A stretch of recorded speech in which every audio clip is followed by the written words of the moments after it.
Sean bienvenidos a esta videoconferencia de Brigadistas en Acción, Protección y Prevención. El día de hoy queremos ofrecerles a todos ustedes quienes nos están viendo, comunidad educativa, a través de esta transmisión en vivo, esta videoconferencia donde tendremos invitados a 3 especialistas que harán énfasis en temas en brigadas de educación ambiental, gestión de riesgos de desastre para el fortalecimiento de conocimientos y capacidades en temas de heladas y friajes, conservación de bofedales y también de incendios forestales. Para ello, también quiero presentarles a Emanuel Chávez, quien es especialista de ODENAGET y que nos estará acompañando durante esta videoconferencia. Bienvenido, Emanuel. Muchísimas gracias por acompañarnos el día de hoy. Muchas gracias, Oriana. Para empezar ya con esta videoconferencia, me gustaría, Emanuel, hacerte una pregunta, ¿no? Las brigadas en las escuelas, ¿qué tan importantes son y qué rol cumplen en las escuelas? Bien, muchas gracias. Muy buenas tardes con todos. En primer lugar, saludarles a los presentes que están conectados con nosotros a estas horas de la tarde. Saludarte a ti, Oriana, por esta nueva oportunidad de estar juntos presentando un tema muy clave, muy importante, sobre todo en este contexto de lluvias intensas que se está aconteciendo en el país, ¿no? Bien, sobre la pregunta, partimos sobre el concepto de brigada, ¿no? Consultando todos los conceptos, hemos visto que, en resumen, es un grupo de personas que se organizan para un fin determinado, en este caso, para prepararse ante situaciones de emergencias o desastres que, en nuestro caso, como sector de educación, puedan afectar a la población educativa. Etimológicamente, hemos hecho la consulta también, tenemos como fuente, por ejemplo, el Diccionario de Autoridades, ¿no? Es de 1726, que menciona que esta palabra llegó a nuestra lengua desde el francés brigade, que a su vez la tomó del italiano bricata. Este vocablo fue dejado en las lenguas romances por los invasores germánicos del siglo V, quienes trajeron consigo el verbo brican, que es romper, que también está en el origen de bergante y bergantín, y en español, como es nuestra lengua de origen, es un vocablo exclusivamente militar, ¿no? Así como brigadier, también procedente del francés. Dicho esto, ¿en qué consisten estas brigadas en emergencias, no? Estas han sido creadas con el objetivo de responder ante la probabilidad que se pueda materializar cualquier situación de peligro o amenaza, sea este de naturaleza física o natural, o también puede ser de naturaleza antrópica, ¿no? Para consolidar y fortalecer la implementación del trabajo de estas brigadas de emergencia es necesario 2 factores, ¿no? Uno es la formación y entrenamiento de estas brigadas sobre sus roles que van a cumplir dentro del ámbito o la organización a la cual pertenece. Y si hablamos en educación, dentro de la escuela, ¿no? También tiene otro componente esencial, es la asignación de recursos, porque yo no puedo implementar ni capacitación ni las herramientas que va para que cumpla sus roles de brigadista si no tengo los recursos necesarios, sean estos logísticos o financieros, ¿no? Y para aterrizar en la escuela, ¿no? ¿Qué integrantes claves tenemos dentro de las brigadas de educación ambiental, ¿no? ¿De dónde surgen estas brigadas, ¿no? Bien, la escuela funciona bajo 3 comités de gestión escolar, ¿no? Los principales son, o los que están, son el Comité de Gestión de Condiciones Operativas, del cual se desglosa un responsable de gestión de riesgo de desastres. Tenemos también el Comité de Gestión Pedagógica, que tiene que ver con todo el tema de formulación, propuesta, de todo el tema curricular y para el logro de aprendizajes que deben lograr los estudiantes. Y por último tenemos el Comité de Gestión del Bienestar, desde el cual se desprende esta conformación de las brigadas de educación ambiental y gestión del riesgo de desastres, ¿no? Los cuales tienen roles que van a implementarse cuando ocurra una situación de emergencia en la escuela, ¿no? Entre los integrantes claves que tenemos cuando se conformen estas brigadas en las escuelas, tenemos un brigadista líder, ¿no? Que es el que coordina y conduce todas las acciones que tengan que realizarse en la escuela previo al impacto de un fenómeno natural o antrópico o cuando ya hay daños, ¿no? También tenemos brigadistas responsables, ¿no? Que lo conforman obligatoriamente tendrían que ser adultos, ¿no? En este caso, los docentes, y para el caso de instituciones educativas de ámbitos rurales, también lo conforman autoridades dentro de la comunidad o padres de familia, ¿no? Y un último integrante clave, pero con un rol de apoyo, es los brigadistas escolares, ¿no? Los cuales son seleccionados por un criterio de edad y de cierta autonomía y control que tengan estudiantes, ¿no? Normalmente pueden conformarse a partir de estudiantes de nivel secundario, ¿no? Bien, eso es lo que podríamos mencionar en el marco de un contexto de por qué son importantes las brigadas y cómo se conforman en la escuela. Muchísimas gracias, Emanuel, por esta introducción. A quienes nos están viendo también, antes de empezar de presentar a nuestro primer ponente, me gustaría comentarles que en los comentarios estallan los enlaces para que puedan hacer sus preguntas y además también registrar su asistencia. Así que los invitamos a que puedan darle clic a estos enlaces y poder enviarnos sus preguntas para que puedan ser respondidas por estos especialistas. Y bueno, para ya empezar, me gustaría presentarles al doctor José Miguel Osorio, quien nos va a tocar un tema muy importante, que además nos preocupa mucho con quienes están en las escuelas, que son los niños. Salud, prevención a la salud en temporadas de heladas y friajes.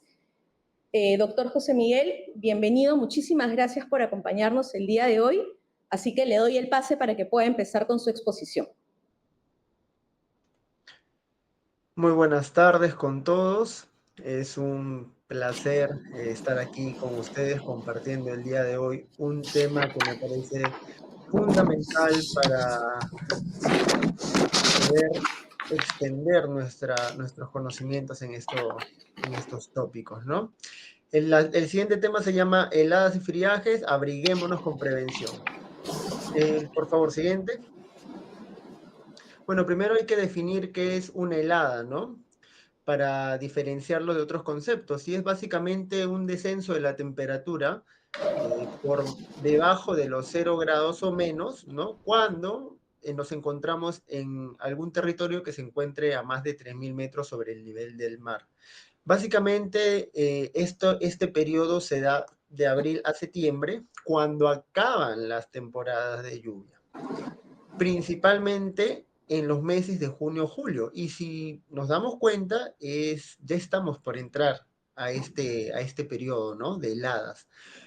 Este descenso de la temperatura, la población lo va a sentir sobre todo en las horas de la madrugada, o sea, justamente cuando están durmiendo.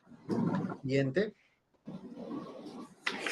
Mientras por el otro lado tenemos el concepto de friaje, ¿no? Es muy similar al concepto de helada, sin embargo, el tema de friaje se ve más que todo en la selva central, ¿no? En la selva oriental, ya que es un aire, ¿no? Una corriente de aire que va de sur a norte, llevando aire frío, ¿no? Ahora, no se tiene que comparar con el tema de helada porque la temperatura no desciende tanto. Sin embargo, el poblador de la selva, por más de que sean unos grados que desciendan por debajo de lo normal, ya va a sentir el frío, ¿no? Entonces, si nos encontramos en un territorio cuya temperatura oscila entre los 30 grados y de pronto en las noches desciende a los 15 grados, ¿no? En las madrugadas, el poblador de la selva lo va a sentir. Recuerden que las casas en zonas rurales de la selva, ¿no? Suelen ser de madera, suelen ser con palmas de hojas, ¿no? Entonces, un descenso de la temperatura e ingreso de aire frío puede repercutir o puede afectar su salud, ¿no? Y cada año se pueden registrar entre 6 a 10 friajes que pueden tener una duración de aproximadamente 3 a 7 días. Siguiente. ¿Cómo vamos a cuidar nuestra salud? Que es lo que nos lleva a esta ponencia el día de hoy, ¿no? Para todos los que nos están escuchando, ¿cómo vamos a prevenir el tema de heladas y friajes? Lo primero es abrigarnos, ¿no? Abrigarnos y cuidar también a nuestra población a la que estamos a cargo como brigadistas, ¿no? Tenemos que usar ropas abrigadoras, evitar cambios bruscos de temperatura. Y les voy a dar un concepto muy importante. Algunos me preguntan, doctor, ¿es necesario que una persona tenga que estar duchándose cuando hace demasiado frío? Depende de cada persona, pero lo esencial, lo importante es evitar las corrientes de aire. Si tú vas a bañar a tu hijo o tú te vas a dar un baño, ¿no? Tienes que procurar de que las ventanas estén cerradas. Tienes que procurar de que la puerta esté cerrada y te das un baño, ¿no? Con agua a temperatura cálida y listo. Y no exponerte al salir del cuarto donde te has duchado, del baño, a corrientes de aire, porque la corriente de aire va a hacer de que tu cuerpo se enfríe mucho más rápido, ¿no? En corto tiempo, y esto sí podría generarte una repercusión en tu salud, ¿no? Protege los pies de tus niños. Ahora que estamos terminando la temporada de lluvias, ¿no? Los pies usualmente se mantienen húmedos y las personas no hacen hincapié en esto, ¿no? O sea, no ven que tienen que cambiar las medias, que tienen que cambiar sus botas, que tienen que cambiar sus zapatillas cuando están húmedas, porque igual esto genera también cambios de temperatura en el cuerpo. Vamos al punto 2. Hay que protegernos. A todos los brigadistas presentes, a todos los profesores que nos están viendo a través de este canal, hacerles mención de que tienen que recomendar la vacunación. La vacunación es esencial. ¿Y por qué, doctor? ¿Por qué la vacunación es esencial? No va a evitar de que nos enfermemos. Correcto, no va a evitar de que no nos enfermemos. Lo que va a evitar es que hagamos enfermedad grave.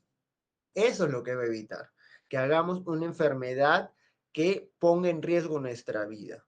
Es como entrenar a nuestro sistema inmune, ¿no? Eso es la vacunación. Nos ponen una vacuna, el cuerpo reacciona a esta vacuna y crea defensas. Cuando nos cae la enfermedad, sea cual sea, el niño, ¿no? O la persona ya va a estar con un entrenamiento previo. Y eso va a hacer de que a futuro no haya complicaciones de mortalidad, ¿no?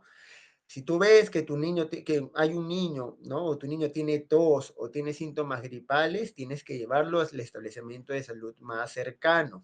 Yo recomiendo, y esto es para todos los oyentes, ¿no? Recomiendo, por favor, no llevar a sus niños o no insistir en que vayan a clases cuando se encuentren enfermos, ¿correcto?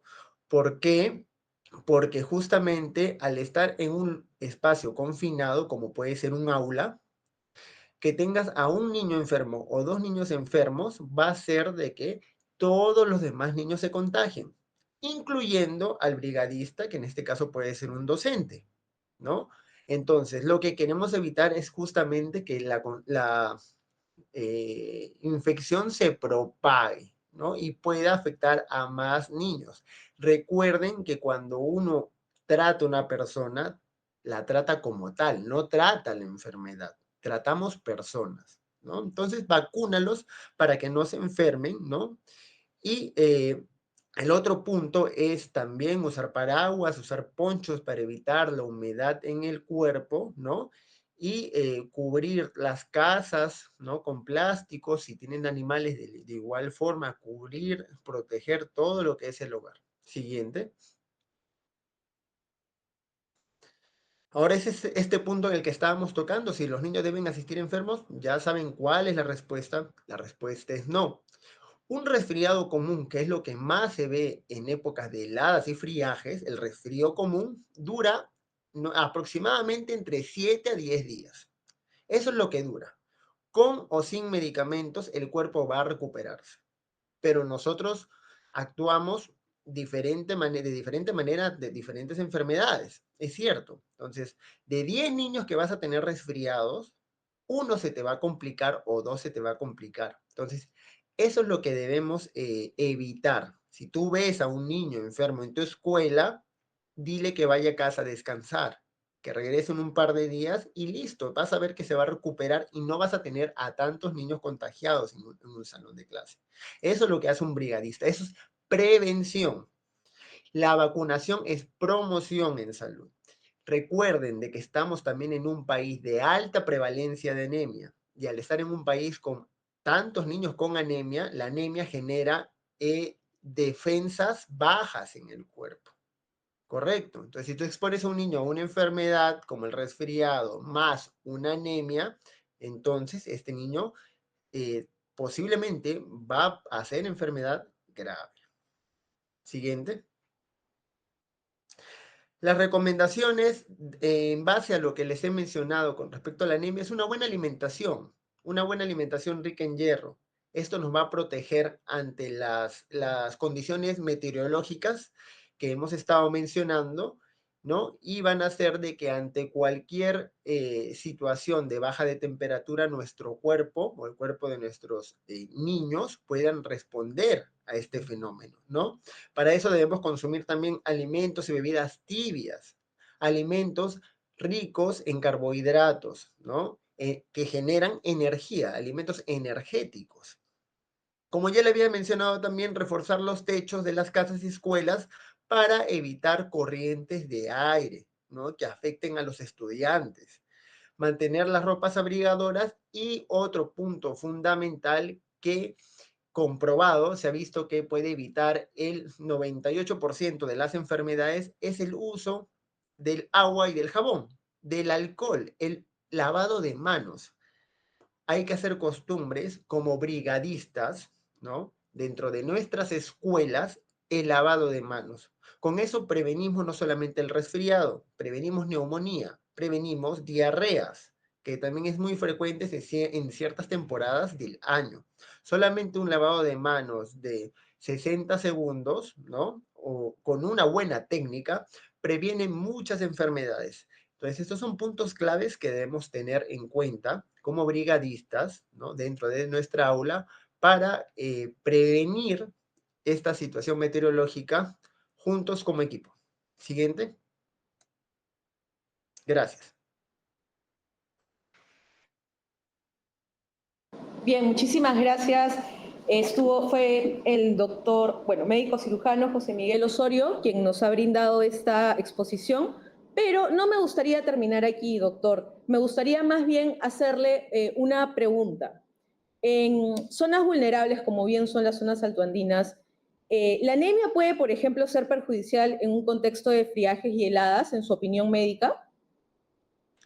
Por supuesto que sí. Recordemos de que niños, ¿no? O personas que tengan niveles de hemoglobina bajo, es decir, anemia, van a tener una respuesta inmunológica, es decir, una respuesta de su cuerpo, sus defensas bajas. Por lo tanto, ante heladas y friajes, esto los va a predisponer a que se puedan enfermar con mayor facilidad. Correcto. Y en esa línea, doctor, entonces, ¿qué alimentos usted nuevamente, para reforzarlo a las personas que nos están viendo, usted priorizaría de pronto, no sé, si en las loncheras, en la mesa en casa, para poder subir estos niveles de hemoglobina, ¿no? Y nuevamente invitarlo a que pueda reforzar este mensaje de si los niños cuando están enfermos deben ir a clases, porque de pronto los padres de familia pueden pensar que se van a atrasar. Entonces, ¿cómo se prioriza eso, no? Respondiendo al primer punto, hacer hincapié, ¿no? En que hay alimentos que podemos conseguir de manera sencilla, porque a veces desechamos esto de los animales, ¿no? O desechamos esto de la menudencia del pollo, por ejemplo, ¿no? El hígado, ¿no? La sangrecita, combinado con un vaso de limonada, toronja, naranja, mandarina, que aumenta la absorción de hierro en el cuerpo, ¿no? De forma diaria, ¿no? Va a generar que aumentemos nuestros depósitos de hierro. Recuerden que el hierro participa en muchos procesos metabólicos del cuerpo y uno de ellos es la defensa, la inmunidad ante enfermedades. Ante heladas y friajes también podemos incluir, ¿no? Alimentos ricos en carbohidratos, ya sea la papa, el camote, ¿no? La yuca en la selva. Son alimentos que, junto con el plátano también, que tienen altos carbohidratos, nos van a ayudar a que nuestro cuerpo pueda generar calor ante situaciones de friajes y heladas. El otro punto que mencionaste, Oriana, es el tema de, ¿mi hijo debe asistir o no debe asistir al colegio, doctor, cuando veo que está con fiebre, veo que está con síntomas gripales? La respuesta es no. Déjalo descansar. Obviamente, tiene que estar en casa descansando, porque esos días que no va es para que descanse y su cuerpo pueda recuperarse. Si tú lo mandas a clases en un espacio confinado como es un aula, ya no vas a tener a un niño enfermo, vas a tener a 8. Y de esos 8, 1 o 2 sí o sí van a ser enfermedad grave, o como neumonía, por ejemplo, porque no todos tenemos la misma defensa ni la misma alimentación. Entonces, lo que tú como brigadista estás haciendo es prevenir. Al decirle a la mamá o al papá, señor, he visto al niño que está con síntomas gripales, con fiebre, no lo veo atendiendo la clase, yo le pediría por favor que descanse en casa, ¿no? Que vaya al centro de salud, que lo evalúen y posterior a eso que acuda nuevamente a las aulas. Bien, muchísimas gracias. Muy interesante, muy importante también esta información de valor que nos brinda el médico José Miguel Osorio. Muchísimas gracias por esta ponencia. Y bueno, siguiendo con la exposición que tenemos ahora, me gustaría presentar a la señorita Karina Torres Cornejo, quien es ingeniera ambiental y además es coordinadora macro-regional nororiente de la ONG, quien nos va a hablar acerca de la prevención contra incendios forestales, ¿no? Para cuidar nuestra flora y fauna. Muchísimas gracias por acompañarnos el día de hoy, Karina. Bienvenida y adelante con tu exposición. Muchas gracias por cederme la palabra, Oriana. Muy buenas tardes con todos nuestros directores y docentes que están conectados a través del Facebook. Bueno, cabe resaltar una cosa bastante importante. Si bien es cierto, el fuego también amenaza, pues es un peligro latente dentro de nuestras instituciones educativas. Y los incendios no solamente son un problema, en este caso forestal, sino que también se pueden generar dentro y alrededor de nuestras instituciones educativas. Podemos ubicarlas, por ejemplo, en el momento de que hacemos conexiones eléctricas defectuosas, también el uso de velas, alentadores en zonas rurales, o almacenamiento inadecuado de materiales inflamables o incluso también actividades vecinas que pueden poner en riesgo la vida escolar. Por eso, frente a ello, el Ministerio de Educación promueve la conformación de estas brigadas contra incendios que forman parte integrante de la Brigada de Educación Ambiental y Gestión de Riesgos y Desastres. Justo lo que ustedes están visualizando, ¿no? Y la pregunta es, la Brigada contra Incendio dentro de nuestra institución educativa. Este equipo no solamente está conformado por docentes y personal de la institución educativa, sino también pueden estar conformados por nuestros estudiantes, debidamente identificados, que tienen la responsabilidad, básicamente, de prevenir, alertar y actuar frente a incendios que pongan en riesgo la integridad de la comunidad educativa. Esta brigada forma parte de una estrategia de intervención inicial en situaciones de emergencia y cabe también precisar que se acciona o se articula con otras brigadas, como está la brigada de evacuación, primeros auxilios, soporte socioemocional. Es parte de una cultura de institución, tanto que prevalece lo que es la parte de prevención y resiliencia dentro de nuestras instituciones educativas. Continuamos. Uno de los puntos importantes de la brigada contra incendios es justamente saber las funciones claves. Y aquí nosotros hemos separado para identificando 3 puntos claves. ¿Qué se hace dentro de la fase de preparación?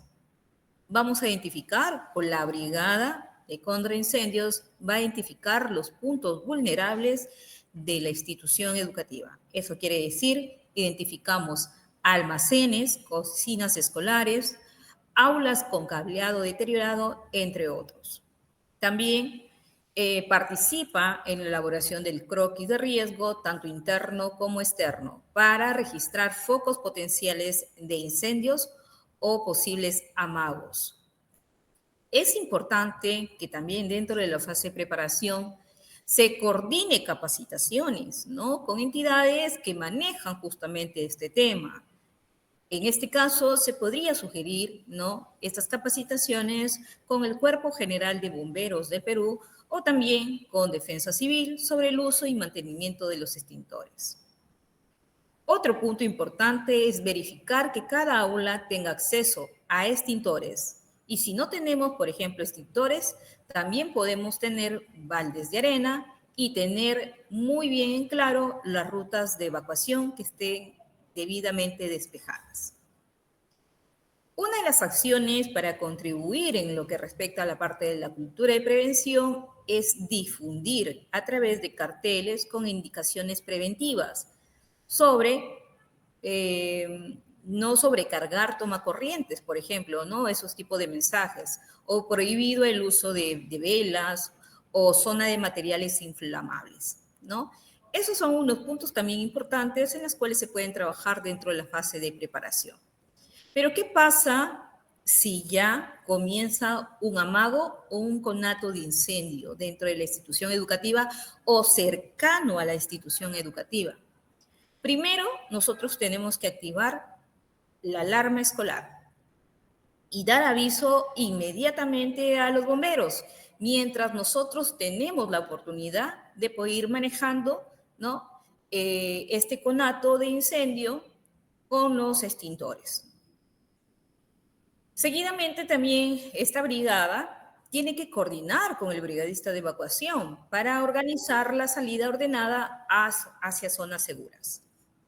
Otro punto también bastante importante, que una vez que se haya identificado lo que es el conato o amago de incendio, inmediatamente se tiene que desconectar interruptores eléctricos para así, ¿no?, nosotros poder actuar de manera segura. E incluso también nuestros colegas bomberos también para que lo puedan hacer de manera segura.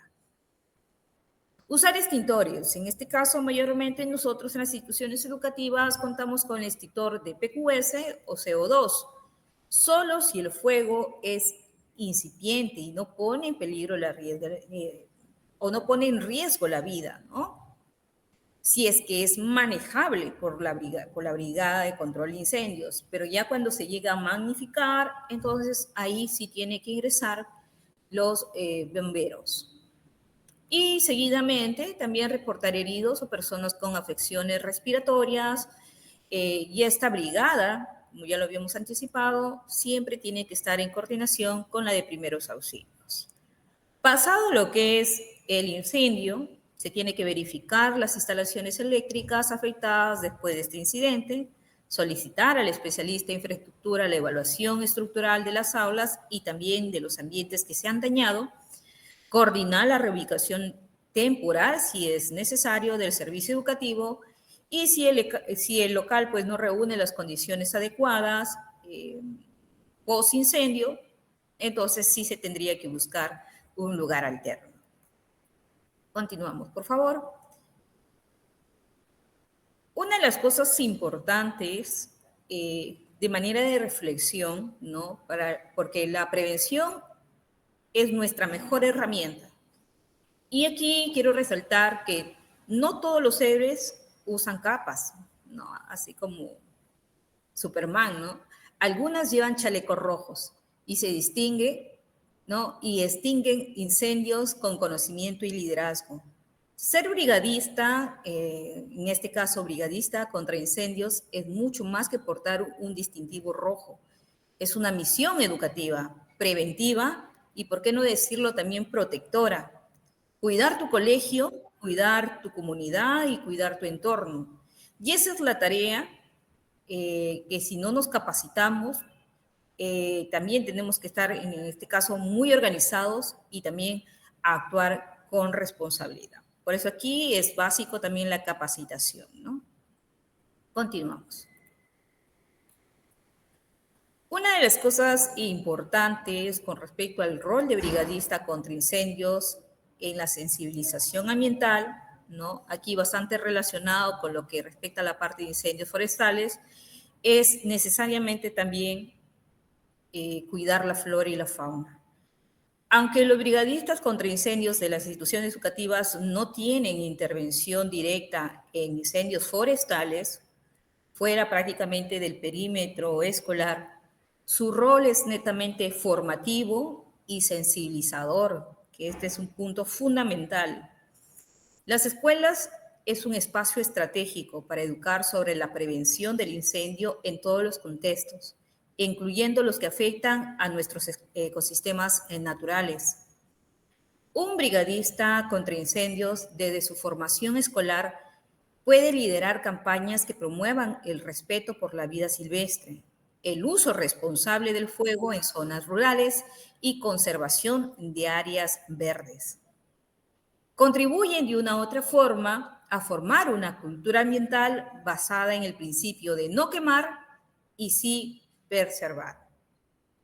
Podemos ir detallando, por ejemplo, algunas propuestas de actividades que se pueden desarrollar dentro de nuestras instituciones educativas, y una de ellas es campañas escolares, ¿no? Donde nosotros cuidemos el bosque, cuidemos la vida con afiches elaborados por nuestros estudiantes, que no solamente pueden ser de nivel primario, sino que también pueden ser de nivel inicial y secundario, a través de charlas con comunidades rurales cercanas, sensibilización sobre los riesgos de la quema de pastos secos, en este caso, y residuos agrícolas, ¿no? Son propuestas que la institución educativa puede llevar a su entorno, ¿no? Hacia la comunidad, y así nos proyectamos justamente, ¿no? También a través de ferias ambientales escolares, presentación, por ejemplo, teatrales o audiovisuales lideradas por estos brigadistas, con mensajes, por ejemplo, ¿no? La fauna no tiene voz, tú sí, evita el fuego y sé responsable. También existen actividades sobre rincones ambientales en aulas. Aquí se podrían ir indicando con infografías sobre lo que es la flora, la fauna local, que pueden desaparecer por incendios mal controlados. Pero sí es importante aquí resaltar que nosotros tenemos que hacer las articulaciones siempre con nuestros aliados estratégicos. Coordinación con CERFOR, con CERNAM, bomberos, para capacitaciones sobre la protección de áreas naturales. También quiero recalcar acá una cosa importante. También se puede trabajar dentro de lo que es el enfoque pedagógico transversal. Recuerden que esta línea educativa puede incorporar y se tiene que incorporar dentro del currículo básico como parte de diferentes áreas, como el área de ciencia, tecnología, ambiente, persona social o tutoría, articulando el trabajo con los brigadistas o incluso elaboración de proyectos educativos ambientales integrados, ¿no? Como parte también de actividades que se pueden ir considerando dentro de la parte de convivencia o ciudadanía. Por favor, continuamos. Y queremos ya también indicando la parte reflexiva y sensibilización, ¿no? El fuego que destruye un bosque también apaga la esperanza de un futuro verde. Educar para prevenir es sembrar vidas. Por favor, la siguiente. Muchas gracias, Oriana. Bien, muchas gracias Karina Torres por tu excelente exposición. En ese marco, consultarte, ¿no?, sobre algunas preguntas que nos han hecho llegar. Por ejemplo, ¿no?, ¿cuál sería el rol que cumple el brigadista contra incendios en la sensibilización ambiental si su función principal no es intervenir directamente en cuanto a incendios forestales se refiere? Gracias, Emanuel. Si ya bien lo habíamos indicado, el brigadista contra incendios cumple una función pedagógica y preventiva dentro de su entorno escolar. Su rol principal no es apagar incendios forestales, ojo está, ¿no?, sino educar y sensibilizar a la comunidad educativa sobre los riesgos del uso inadecuado del fuego, promover la conservación, por ejemplo, del ambiente y fomentar actitudes responsables hacia la flora y fauna. Ya lo habíamos señalado, desde campañas escolares, ferias ambientales o incluso mensajes comunitarios.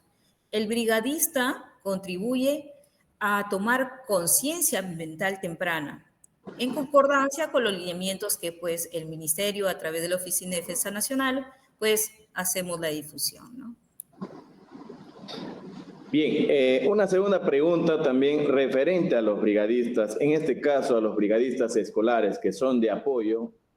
¿Qué rol cumple este brigadista escolar para el tema contra incendios y cuáles son los límites o el marco de acción que tienen dentro de la escuela, ¿no? Los brigadistas escolares? Adelante, Karina. Bien. El brigadista escolar contra incendios tiene también un papel fundamental preventivo, educativo, e incluso podríamos indicar de primera respuesta básica. Y no es que va pues a apagar el incendio como tal, sino es que ellos pueden ser comunicadores, por ejemplo, de dar el primer aviso que se está iniciando, por ejemplo, un conato de fuego. ¿A quiénes? A sus líderes brigadistas.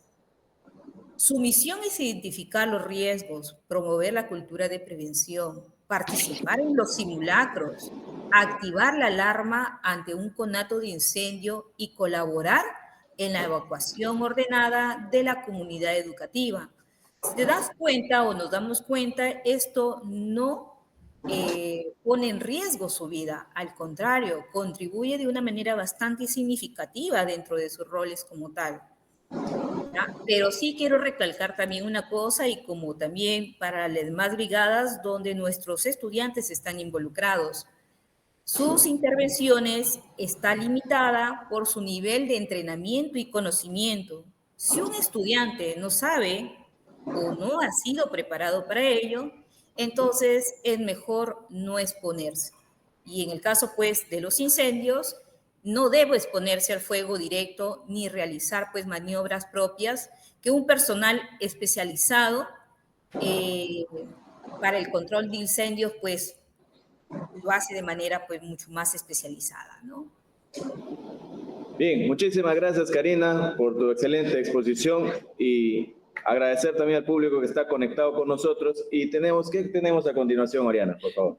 Muchísimas gracias por el pase, Manuel. Bueno, ahora continuamos esta exposición y ya con este último tema, pero no menos importante, vamos a hablar de los bofedales del Perú y su importancia y conservación. Y para ello me gustaría darle la bienvenida a Iris Rashta López, quien es especialista de la ONG, quien nos va a tocar este tema. Muchísimas gracias, Iris, por acompañarnos el día de hoy y adelante con tu presentación. Muy buenas tardes, muchísimas gracias por la invitación. Un saludo a toda la comunidad educativa que nos está viendo y vamos a tocar un tema ambiental bastante importante, más aún en un país como el nuestro, ¿no? Que cuenta con una variada gama de ecosistemas. Entre ellos tenemos los bofedales y la importancia de su conservación. La siguiente, por favor. Acá podemos ver una imagen de los bofedales. Como podemos ver, son cúmulos de agua básicamente, y este tipo de ecosistemas no lo tenemos en todo el Perú, sino a más de 3.000 metros sobre el nivel del mar. La siguiente, por favor. Para entender un poquito mejor este tema, hay que tener en cuenta que en el tema ambiental todo es un sistema. Lo que pasa en un lado puede afectar en otro punto. En la imagen podemos ver lo que es una cuenca hidrográfica. Nosotros, gracias a la presencia de la cordillera, tenemos varias cuencas en el Perú. Y una cuenca hidrográfica es el área que capta las aguas pluviales o glaciares y las drena por un sistema hidrográfico compartido. Está compuesta por diversos ecosistemas interconectados. Como podemos ver, tenemos cuenca alta, cuenca media, cuenca baja. Estos ecosistemas no están aislados. Lo que sucede en la parte alta nos puede impactar en toda la cuenca, con la parte media, en la cuenca baja. Por eso es que esta conservación y verlo como un sistema es importante, ¿no? En este marco, el Ministerio de Educación, en coordinación con la Autoridad Nacional del Agua, viene haciendo diferentes estudios y a la vez diferentes publicaciones a fin de conocer un poquito más sobre este tema. Una de esas publicaciones es que se está viendo también en la imagen, Cultura del agua en la escuela. Esta bibliografía puede ser de bastante ayuda para los docentes para ampliar más el tema. La siguiente, por favor. ¿Qué son los bofedales? Los bofedales son humedales altoandinos, ecosistemas que almacenan y regulan agua en las alturas. Como lo había dicho, se encuentran entre los 3.000 y 5.000 metros sobre el nivel del mar. Como hemos visto en las imágenes, en la imagen del inicio, son como esponjas naturales. Estas captan el agua de la lluvia, también de las escorrentías de los nevados, y almacenan en sus suelos turbosos y liberan lentamente a lo largo del año, ayudando a que no falte agua en las épocas de sequía.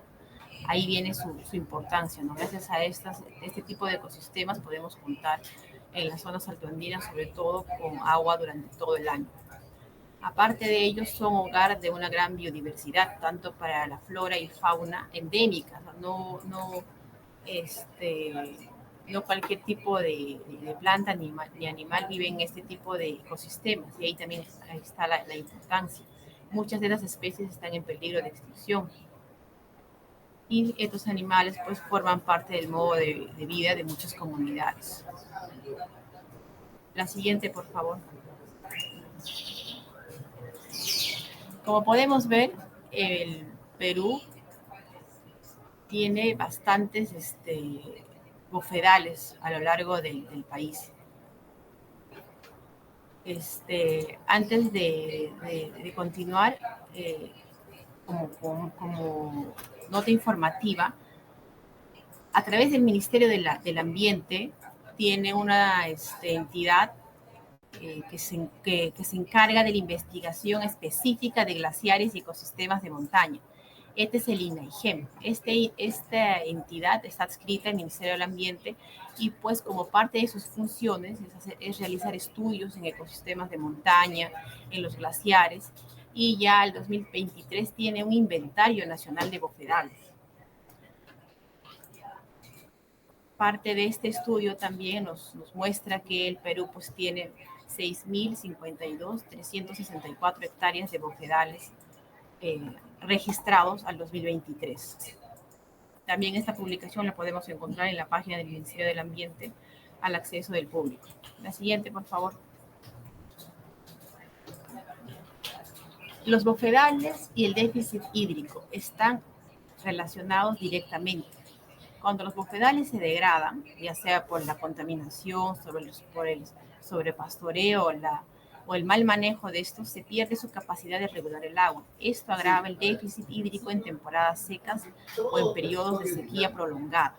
La pérdida de estos ecosistemas impacta directamente con las actividades agropecuarias y abastecimiento humano en la biodiversidad.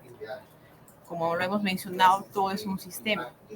Si en la parte alta vamos a tener problemas que no han sido bien gestionados, mal manejados, las consecuencias se van a ir viendo en la parte media y en la parte baja. Ahí podemos ver que la destrucción de los bofedales pone en grave riesgo la seguridad hídrica, pues afecta el almacenamiento y la regulación natural del agua que consumimos la mayor parte del año. La siguiente, por favor. Los sectores no necesariamente piensan en una lógica de desarrollo. ¿Qué es lo que podemos hacer para nosotros de alguna u otra manera evitar la degradación de este tipo de ecosistemas? La promoción y cuidado de los bofedales desde la escuela. Las entidades educativas son básicas para concientizar sobre el cuidado de este tipo de ecosistemas. Hay que tener en cuenta que uno no protege y no cuida aquello que no conoce, ¿no? Entonces, los roles claves de la Brigada de Protección de la Biodiversidad serían organizar a la comunidad educativa para promover actividades en fechas claves del calendario ambiental local, regional y nacional que identifica, valora y promueve la conservación de su biodiversidad de flora y fauna. promover campañas de sensibilización y difusión sobre desastres ecológicos ocasionados por derrames de hidrocarburos como el petróleo en mares, ríos, lagunas u otras fuentes de agua, la deforestación brutal, la minería ilegal, incendios forestales por quema de bosques u otros. Como lo hemos venido diciendo, todo lo que pasa en una cuenca hidrográfica, sea en la parte baja, media o alta, va a afectar a toda la cuenca en general. Entonces, otra de las acciones podría ser promover el desarrollo de actividades de creación y recuperación y el mantenimiento de áreas verdes dentro y fuera de la institución educativa y o espacios naturales con participación de la comunidad, como en jornadas de limpieza, abono y sembrado de árboles. Esas actividades pueden ser coordinadas pues, con los brigadistas, ¿no? La siguiente, por favor. El rol de los docentes, sumamente importante, básico, incorporar los bofedales en clases. Ya puede ser en los cursos de ciencia, tecnología, personal social o educación ambiental, a través de actividades como las salidas de campo, proyectos escolares, rescates de saberes ancestrales, diferentes técnicas y actividades que se puede establecer en el salón de clases, ¿no? La siguiente.